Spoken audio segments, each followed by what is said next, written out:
Les combinaisons, le casque et le matériel d'escalade donnent tout de suite le ton de la balade qui s'annonce. Pas question de pénétrer les entrailles de la Terre sans un minimum de préparation. Pour ceux qui en doutaient, après la marche d'approche, le moment fatidique arrive enfin. L'entrée est exiguë et déjà, les choses se compliquent.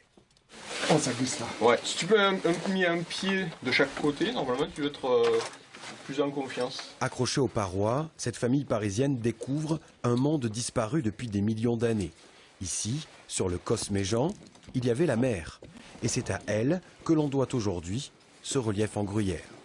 Au fur et à mesure en fait, des millions d'années qui se sont écoulées, mais en fait, cette roche s'est entassée sous la forme de millefeuille. Donc une couche, une autre couche, ainsi de suite. Et par la suite, la mer s'en est allée. Et elle a commencé à creuser en fait, des petites vallées qu'on appelle ici maintenant un canyon. Donc les gorges du Tarn, c'est le canyon du Tarn réellement. Et en formant en fait, toutes ces vallées et ces écoulements en fait, ont créé donc, des grottes. Des grottes comme ce réseau de Castelbouc situé en aplomb du Tarn. En se retirant, la mer en a creusé des centaines ici.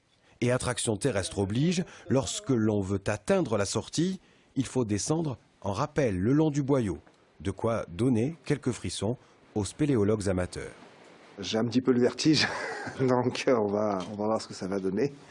Ça va être à découvrir. Après la théorie, la pratique. Un à un, les membres du groupe empruntent le chemin creusé par l'eau il y a des millions d'années.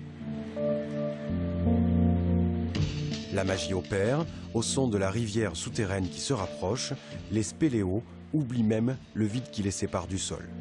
Et en plus, il nous a avoué que ça faisait 21 mètres. 21 mètres là comme ça? Ouais. Et quelles sont les sensations justement? Bah, c'est un peu traumatisant, mais bon, après ça s'y fait et on regarde le paysage.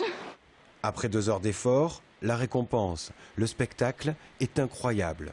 Au fond de la salle, une eau cristalline déboule par une cavité.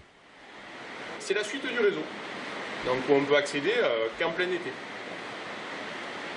Un réseau typique des reliefs karstiques qui débute à Hurla-Parade, 17 km plus haut, sur le Cosméjean.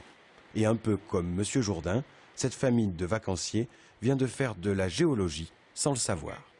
Si on essaye d'expliquer ce que c'est une résurgence et qu'on amène voir ces personnes ce que c'est une résurgence, elles ont tendance à plus écouter et à mieux comprendre en fait, souvent par les faits que par un schéma, on va dire, sur le banc de la fac.